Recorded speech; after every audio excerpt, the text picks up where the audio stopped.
Bonjour. Oh là là. Et encore, oh là là.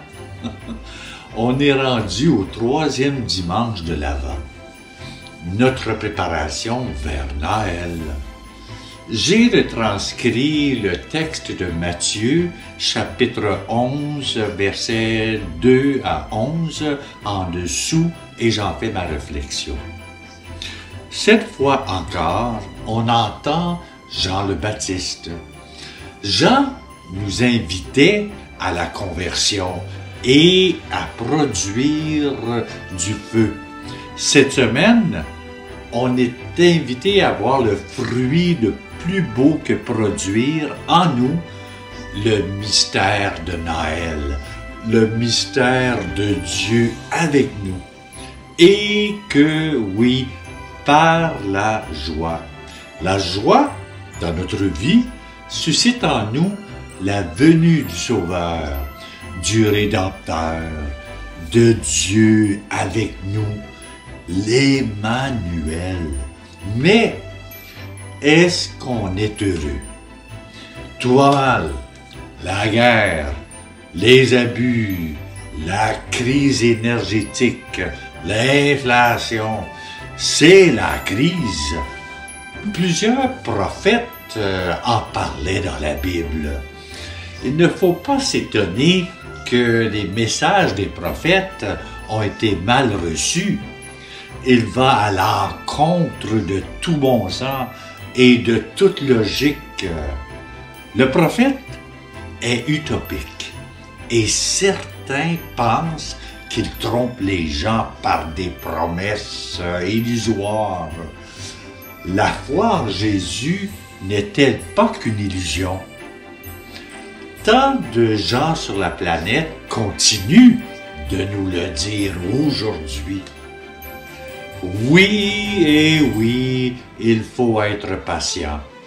Ce mot résonne étrangement dans un monde où on va vite, on veut tout de suite. Le moindre événement insignifiant se transforme en critique. La moindre proposition est aussi rejetée. Nous ne sommes pas dans un monde où la patience est populaire. Nous sommes dans l'instantané et maintenant. On dit que Rome ne s'est pas bâtie dans un jour. Le royaume de Dieu non plus. Les prophètes ont parlé pendant 5 siècles à un peuple qui n'écoutait pas, qui ne voyait pas. Et ils ont eu la patience et l'endurance de continuer à prêcher la bonne nouvelle à tous. Nous aussi, nous avons besoin d'être patients et surtout rester dans la joie. La joie vient de la vision de ce monde qui est en devenir, de cette foi que Dieu est à l'œuvre dans ce monde et que le salut est là, même s'ils échappent à nos yeux, comme le cultivateur qui voit dans les petites pousses de l'hiver la promesse d'une future récolte. Nous aussi, nous avons des signes qui nous ont donnés. Des signes.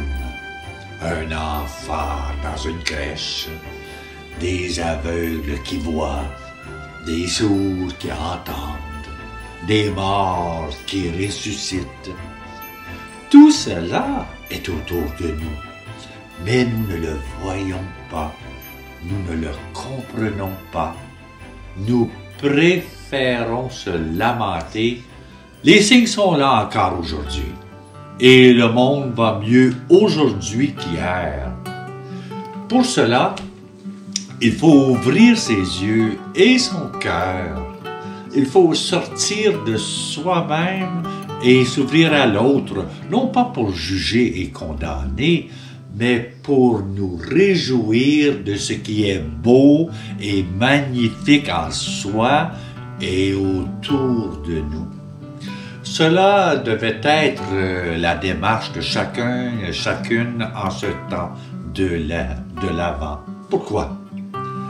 Pour accueillir la joie de Noël et réaliser pleinement ce qui se passe quand Dieu vient à nous en se faisant homme, en partageant avec nous notre condition humaine pour nous changer et nous faire grandir.